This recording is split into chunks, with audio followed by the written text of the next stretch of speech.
Good afternoon, ladies and gentlemen. My name is Mark Darley and I'm the Marine and Offshore Director for Lloyd's Register. It's an honour and a delight to attend this event and be given this opportunity to share my insights on decarbonisation in shipping. As we know, the organisers have brought together an esteemed group of industry leaders, and unfortunately, like many, I'm not able to join you in person today. But like many of you, I'm hopeful that life will soon regain its more familiar rhythm and we can easily meet face to face in the future. For those of you that don't know me, as the Marine Director, I'm a qualified naval architect and marine surveyor, and I've worked for Lloyd's Register now for nearly 2 decades. In that time, I've seen container ship sizes treble, the rapid growth in the gas carrier fleet, where Korea has been a leading force, as we know, as well as the accelerated take-up of digital technology in our industry. But one of the most striking changes in recent years has been the maritime industry's recognition of the need to decarbonise, with the owners, shipyards, regulators and other stakeholders all evaluating this sizable challenge and the steps required to address it. Much of the impetus, as we know, has come from the industry regulators. In 2018, the International Maritime Organization adopted an initial strategy seeking to halve greenhouse gas emissions from ships from 2008 levels by 2050. In June this year, the IMO adopted amendments to MARPOL Annex 6 and introduced an Energy Efficiency Design Index for existing ships and an operational carbon intensity reduction requirement. Both these ambitious measures were forcing ship owners to look more carefully at their existing fleet, calculating whether it's worth retrofitting energy-saving devices or retiring tonnage ahead of time. It's also making them think very carefully about fleet expansion and their options for future fuels, while considering possible transition pathways and the use of digital technology to support this change. At Lloyd's Register, as trusted advisors to ship owners, shipyards and the wider maritime industry, we're often asked what this means at a practical level. Right now, it often means testing and research. Many companies are determined to move faster and faster than the IMO's legislation as we go through the energy transition by piloting solutions on offer and evaluating their commercial viability. Shipping sustainability, though, hinges on solving the decarbonisation challenge in a cost-effective way. Yes, there'll be the need for close management of fuel consumption levels while taking advantage of operational efficiencies, and shipping's journey towards a zero-carbon future is strongly dependent on our industry's ability to digitalise. Digital technologies, I believe, can bring improvements in operational performance through the management of the health of the asset. It'll also require innovation, new systems, new solutions, new technology. To achieve IMO's goals of zero carbon vessels must become part of the world fleet before the end of the decade. This has presented a raft of new challenges, as many of us know. Industry players will need to work together, collaborate more, not only with their current industry partners, but with technology companies, equipment manufacturers, energy developers from different sectors and sector to sector. This collaboration will develop, prove, scale and commercialise the zero carbon vessels that we need to achieve the aims within this industry. The good news, I think, is that the maritime sector is not alone in decarbonisation. As we see and as we know, many other industries from construction and steel manufacturing to other transport sectors are also having to navigate decarbonisation challenges too. Lessons learned, I think, should and can be shared across industries.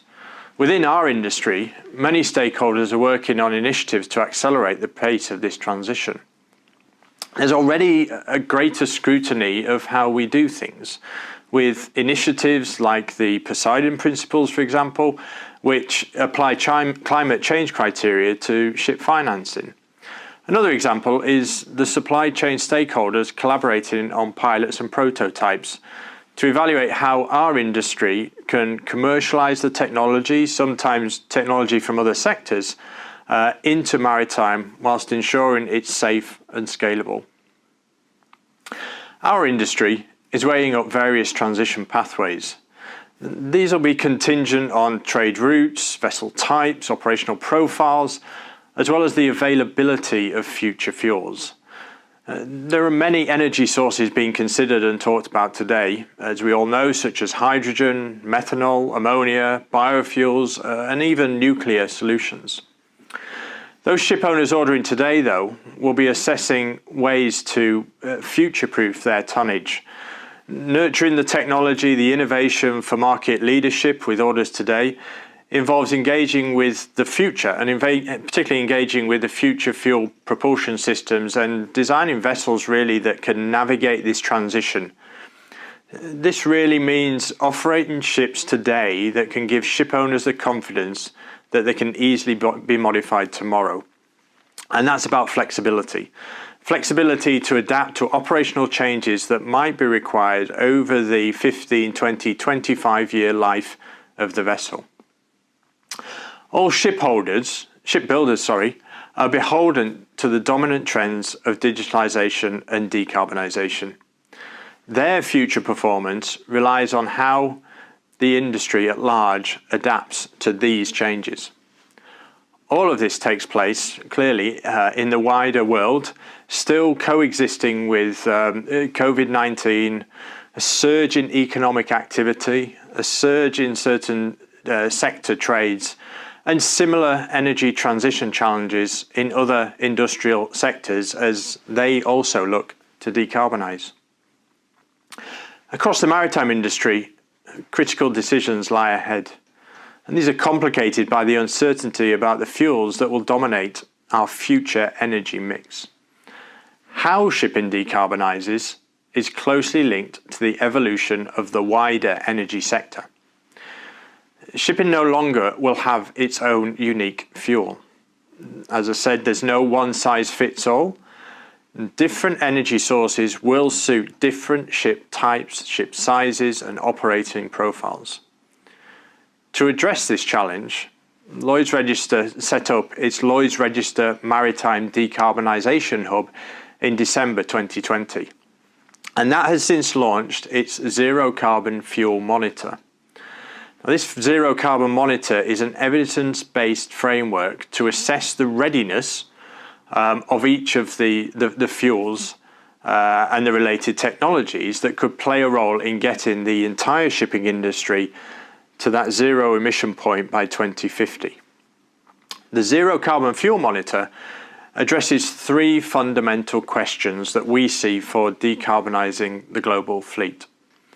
First of those is the technology ready? How close is the technology to being proven scalable and safe?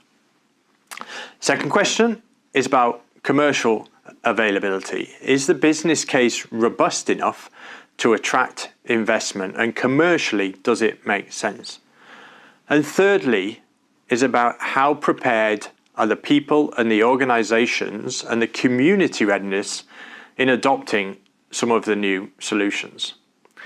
So the answers to those three questions will, we hope, provide a resource for everybody involved in the maritime industry to really show where we are, where the current state of development, but also indicate the progress towards industry-wide solutions and when those solutions will be ready at scale in a safe way to bring in to maritime in support of our zero carbon ambitions.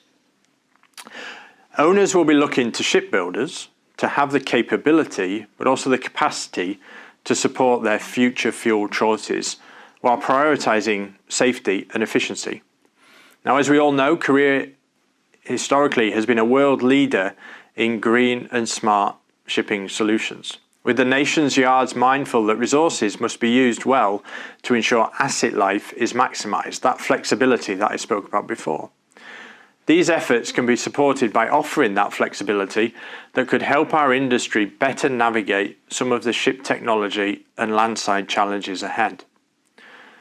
By us all working collaboratively and sharing the learnings both within our industry and outside of our industry, we can avoid the duplication of effort as well as potential mistakes that we might make. Given the scale of the challenge ahead, we need to find ways to support first movers and encourage an appetite to innovate and invest, moving away from words and into actions. Now, the task ahead is enormous, but work's already underway. Lloyd's Register and its Maritime Decarbonisation Hub are at the forefront of thought leadership on what needs to happen in this, what we see as a decade of action. We're seeing ship owners, shipyards, operators, charterers, financiers embrace energy efficient technology, whether it's the use of air lubrication systems in gas carriers, Flettner rotors on tankers, or batteries on RoPax vessels. LR is one of the joint development partners in one such initiative, and that's the Castor initiative, which will create an ammonia-fueled tanker in collaboration with Samsung Heavy Industries, MASC, Yara, MAN Energy Solutions, Maritime and Port Authority of Singapore. And we're also working with KSOE, HMD and Liberian Registry and POSCO on a liquefied CO2 carrier project as well. And again, taking the words and putting them into actions to see a pilot, demonstrator, real projects in the water that we can all learn from and support the zero carbon ambition. These are just a few examples of the extensive efforts our industry is taking to decarbonise. And I'm sure that this drive and determination will continue throughout the crucial decade of action. So in conclusion, really it's about collaboration that will drive our solutions to the challenge of maritime decarbonisation. We all have a role in enabling the maritime energy transition, because creating a better future for the ocean economy creates a better future for us all. Thank you for listening, and I hope you all have an informative and fruitful conference, and I hope we can all meet again in the near future.